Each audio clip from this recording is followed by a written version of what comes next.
Radhe Radhe. English के class में आप सभी क्लास 7th के स्टूडेंट्स का स्वागत है। इस क्लास में मैं प्रियंका त्रिपाठी आप लोगों को इंग्लिश का lesson 16 save water save life पढ़ाने वाली हूँ। हम सभी को पता है कि पानी हम लोगों के जीवन का आधार है। पानी के बिना कुछ भी संभव ही नहीं है। इस पृथ्वी का संपूर्ण आधार जल ही है।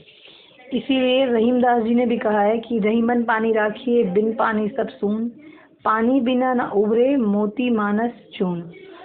तो इस चैप्टर में यही बताया गया है कि हम पानी को किस तरह से कंजर्व कर सकते हैं, किन किन तरीकों से वर्षा का जल, भूमि का जल और जो जल हमारे आसपास प्रवाहित हो रहा है उसे हम स्टोर कर सकते हैं। तो अपना चैप्टर स्टार्ट करते हैं। Save water save life. Akash lives in a village. There is a shortage of water in his village. The villagers decided to save each and every drop of water during the rainy season. They decided to implement this idea as soon as it starts raining. The newspaper get published. The news get published in the newspaper. Akash receives a letter from his cousin Pooja. In this regard, he gives a quick reply. Akash lives in a village. आकाश एक गांव में रहता है। There is a shortage of water in his village. उसके गांव में shortage का मतलब होता है कमी या अभाव। उसके गांव में पानी का अभाव है। The villagers decided to save each and every drop of water during the rainy season. गांव वालों ने डिसाइड किया था टू सेव बचाने का each and every drop of water कि वे पानी के एक एक बूंद और हर एक बूंद को वर्षा के समय ड्यूरिंग द रेनी सीजन वर्षा के समय बचाएंगे। They decided to implement this idea as soon as it starts raining. उन्होंने ये डिसाइड किया कि वर्षा शुरू होने से पहले टू इम्प्लीमेंट कि जो उनका ये विचार है उसे वो लागू कर देंगे। इम्प्लीमेंट मतलब यानी कि लागू करना या एग्जीक्यूट करना, कि उसे किसी न किसी तरह से उन्हें इस नियम को लागू कर देना है कि बारिश शुरू होने से पहले वो अपने इस विचार को लागू कर दें। The news get published in the newspaper. और ये खबर अखबारों में भी प्रकाशित हुई। Akash receives a letter from his cousin Pooja in this regard. और इसी बारे में आकाश की कज़न पूजा ने उसे एक पत्र भेजा। He gives a quick reply. और वह उसका उत्तर उसे अतिशीघ्र देता है। यानी पहले पूजा ने आकाश को बधाई देते हुए एक पत्र लिखा कि उन लोगों ने मिलकर एक ऐसा काम किया, और फिर आकाश उसे थैंक यू का एक लेटर भेजता है। तो ऊपर ये आपके बुक में एड्रेस दिख रहा है, विलेज एंड पोस्ट बिसारा, तहसील Sirathu, district Kaushambi, 27 October 2017. I am really happy to receive your letter regarding this idea of water conservation. You are aware of the things happening around you. I appreciate your curiosity and concern for the natural resources. Keep it up. These qualities will definitely help you to grow in a responsible citizen. You have rightly guessed that I have attended the inaugural function of water conservation program in my village. अब आकाश लिखता है उसे, I am really happy to receive your letter regarding the idea of water conservation. मैं वास्तव में बहुत ही प्रसन्न हूँ टू रिसीव योर लेटर कि मुझे आपका पत्र मिला। Regarding the idea of water conservation कि आपने वाटर कंजर्वेशन के बारे में सुना और मुझे पत्र लिखा। वो ये कहना चाह रहा है कि मैं पानी के संरक्षण के विषय में आपका पत्र जो मुझे मिला है उससे मैं बहुत ही प्रसन्न हूँ। You are aware of the things happening around you. और मुझे इस बात की खुशी है कि यू आर अवेयर, तुम बहुत ही जागरूक हो, of the things happening around you, कि तुम्हारे आसपास क्या हो रहा है उन सभी चीज़ों से तुम भली भांति परिचित हो, अवगत हो। I appreciate your curiosity and concern for the natural resources. और मैं इस बात से अप्रिशिएट करता हूँ, आभार व्यक्त करता हूँ, योर क्यूरियोसिटी की तुम्हारी जिज्ञासा, उत्सुकता, एंड कंसर्न और चिंता फॉर द नेचुरल रिसोर्सेज कि तुम भी नेचुरल रिसोर्सेज के प्रति जिज्ञासा रखती हो और चिंता भी रखती हो। इन सब बातों को जानकर मैं तुम्हारा आभार व्यक्त करता हूँ। मैं बहुत ही तुम्हारे काम की सराहना करता हूँ। कीप इट अप, इसे जारी रखना। These qualities will definitely help you to grow in a responsible citizen. ये क्वालिटीज, ये गुण तुम्हें अवश्य ही डेफिनेटली हेल्प यू, निश्चित रूप से मदद करेंगे, to grow in a responsible citizen, कि तुम एक जिम्मेदार नागरिक बन सको। यानी तुम्हारे ये जो गुण हैं, अपने आसपास की चीज़ों के बारे में जानना और जागरूक रहना, ये सब तुम्हें भावी जीवन में एक जिम्मेदार नागरिक बनने में मदद करेंगे। You have rightly guessed that I have attend the inaugural function of water conservation program in my village। और you have rightly guessed, और तुमने बिल्कुल guess यानी अनुमान लगाया, अंदाज़ा लगाया, that I have attend कि मैंने जो उद्घाटन समारोह हुआ था, यानी inaugural function of water conservation programme, जल संरक्षण कार्यक्रम का जो उद्घाटन, इनॉग्रल का मतलब होता है उद्घाटन और फंक्शन यानी समारोह, कि मैंने वो समारोह अटेंड किया होगा। तुमने बिल्कुल सही अंदाज़ा लगाया कि मैंने जल संरक्षण का जो कार्यक्रम हमारे गांव में आयोजित किया गया है, उसके उद्घाटन समारोह में मैंने भाग लिया होगा। The word conservation means to save something. It may be any natural resources like water, energy, soil, plant and animals. Conservation of water means conserving water in pond, well and in the field to raise the level of ground water. We are living in a challenging era. Ruthless cutting of trees and destruction of forests have resulted in scarcity of rainfall. This leads to the scarcity of water almost everywhere, which is adversely affecting the cultivation of crops. How can we be happy and thirsty soil if the fields do not get plenty of water? The production of food get affected, and the villagers started migrating towards cities. The cities get overcrowded, resulting in air and water pollution.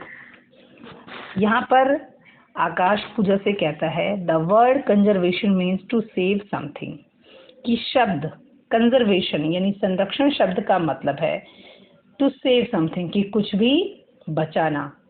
It may be any natural resources, यह कोई भी natural resources यानी प्राकृतिक साधन हो सकता है, like water, energy, soil, plant and animals, जैसे कि पानी, ऊर्जा, मिट्टी, पौधे और जानवर। ये मतलब कुछ भी, कोई भी नेचुरल रिसोर्स जो हमें प्रकृति ने प्रदान किया है वो हो सकता है।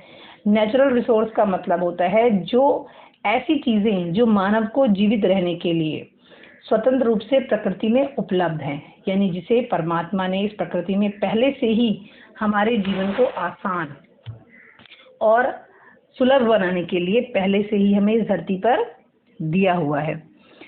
तो आगे वो कहता है, conservation of water means conserving water in pond.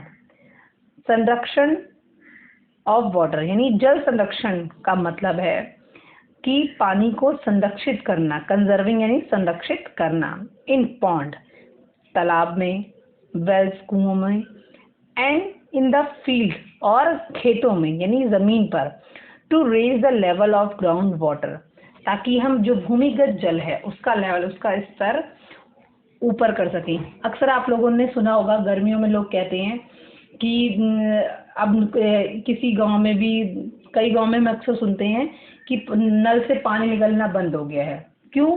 क्योंकि जो हैंडपंप होते हैं, जो पानी का जो भूमिगत जल है यानी जो अंडरग्राउंड वाटर है, उसी को ही वो बाहर निकालते हैं। तो जब उनके पाइप्स पानी के स्तर तक नहीं पहुंच पाते तो पानी देना बंद कर देते हैं।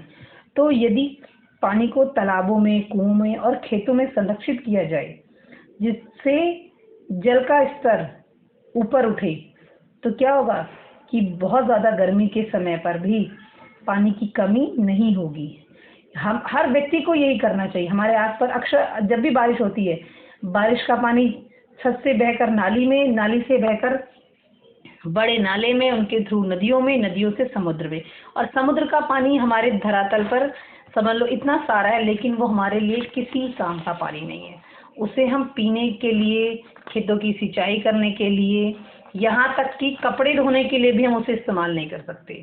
तो वही जल जो हम पीने के लिए यूज करते हैं, वही जल हर काम के लिए उपयोगी है, खेती के लिए भी और हमारे नहाने धोने के लिए भी। तो इसके आगे आकाश कहता है, we are living in a challenging era. Era यानी युग, और चैलेंजिंग यानी चुनौती से भरा हुआ। We are living in challenging era, हम एक चुनौती से भरे युग में रह रहे हैं। Ruthless cutting of trees, ruthless यानी निर्दयता से या बेरहम, कटिंग ऑफ ट्रीज यानी निर्दयता से पेड़ों की कटाई, डिस्ट्रक्शन ऑफ फॉरेस्ट यानी डिस्ट्रक्शन का मतलब होता है विनाश, वनों का विनाश, have resulted in scantity of rainfall, इसका मतलब होता है परिणाम। रिजल्टेड इन स्कैंटिटी यानी स्कैंटिटी का मतलब होता है कि कमी आना या कम मात्रा में उपलब्ध होना। वनों की कटाई, पेड़ों की निर्दयता से कटाई और वनों के विनाश ने हम लोगों को क्या दिया है? अपर्याप्त वर्षा यानी हमारे यहाँ की बारिश में कमी। This leads to the scarcity of water almost everywhere, इसका क्या परिणाम है? Which is adversely affecting the cultivations of crop. This leads to the scarcity of water, scarcity का मतलब होता है कमी होना या अभाव होना। और इन सभी चीज़ों का क्या परिणाम हुआ? पेड़ों की कटाई और जंगल के विनाश के कारण हमें क्या, उसका क्या परिणाम हुआ कि हमारे यहाँ जो वर्षा की मात्रा है वो कम हो गई है, यानी अपर्याप्त वर्षा होने लगी। जितनी हमें ज़रूरत थी उससे हमारी वर्षा में कमी आई है। और इस कमी ने हमें क्या दिया है? स्कार्सिटी ऑफ वाटर ऑलमोस्ट, और इस कमी ने पानी का अभाव कर दिया है। ऑलमोस्ट एवरीवेयर, और जो कि हर जगह होता है। Which is adversely affecting the cultivation of crop, और इसने अफेक्टिंग द कल्टिवेशन, एडवर्सली मतलब होता है प्रतिकूल, और अफेक्टिंग का मतलब होता है प्रभाव। कल्टिवेशन यानी उपज या खेती कह सकते हैं, ऑफ क्रॉप्स फसल, जिसने फसलों के जो खेती की फसलें हैं उस पर प्रतिकूल प्रभाव डाला है। This leads the scarcity of water almost everywhere, इसने करीबन हर जगह पानी का अभाव हो गया है। Which is adversely affecting the cultivation of, जो फसलों की खेती पर प्रतिकूल प्रभाव डाल रहा है, यानी वर्षा की कमी हमारे यहाँ जो खेती है उस पर प्रभाव डालता है। How can we be happy with thirsty soil, हम प्यासी मिट्टी के साथ कैसे खुश हो सकते हैं? यानी जब हमारे पास खाने के लिए अनाज नहीं होगा तो हम कैसे खुश रहेंगे? खाली पेट कोई खुश रह सकता है? नहीं। तो अगर खेती में कमी आएगी तो हम खुश कैसे रह सकते हैं? हर चीज में प्रभाव पड़ेगा। If the fields do not get plenty of water, the production of foods get affected and the villagers start migrating towards city. यदि fields do not get plenty of water, यदि भूमि को भरपूर पानी नहीं मिलेगा, यानी खेतों को, मैदानों को, जो भी भूमि है उसे plenty यानी भरपूर पानी नहीं मिलेगा, the production of food get affected, तो भोजन की यानी फूड की जो अनाज की उपज है उस पर प्रभाव पड़ेगा। And the villagers start migrating. Migrating मतलब होता है स्थानांतरित होना या पलायन करना, बिना इच्छा के यहाँ से एक जगह से दूसरी जगह चले जाना। तो क्या होगा, द विलेजर्स यानी जो गांव वाले हैं वो माइग्रेटिंग, वो पलायन करने लगेंगे। कहाँ? शहर, टूवर्ड सिटीज, शहरों की ओर। यदि लोगों को खेती से पर्याप्त उपज प्राप्त नहीं होगी तो वो क्या करेंगे, वो गांव से शहरों की ओर पलायन कर जाएंगे। The cities get over crowded resulting in air and water pollution. और इसका दूसरा प्रभाव क्या होगा, शहर ओवर क्राउडेड यानी उसमें भीड़ भाड़ हो जाएगी और अधिक यानी जरूरत से, ओवर क्राउड मतलब जरूरत से अधिक हो जाएगी। और उसका परिणाम क्या होगा, एयर एंड वाटर पोल्यूशन। और उसका सबसे बड़ा प्रभाव होगा कि वायु और जल प्रदूषण। और सबसे बड़ी चीज तो पीने के लिए पानी ही नहीं मिलेगा। और जल वायु प्रदूषण इसलिए होगा कि जब लोग ज़्यादा हो जाएंगे तो ज़्यादा वाहनों का उपयोग करेंगे, तो इससे वायु प्रदूषण होगा। तो ये आपके चैप्टर 16 का फर्स्ट पार्ट है। थोड़ा लेसन लंबा है, तो इससे आगे हम अगले भाग में पढ़ेंगे।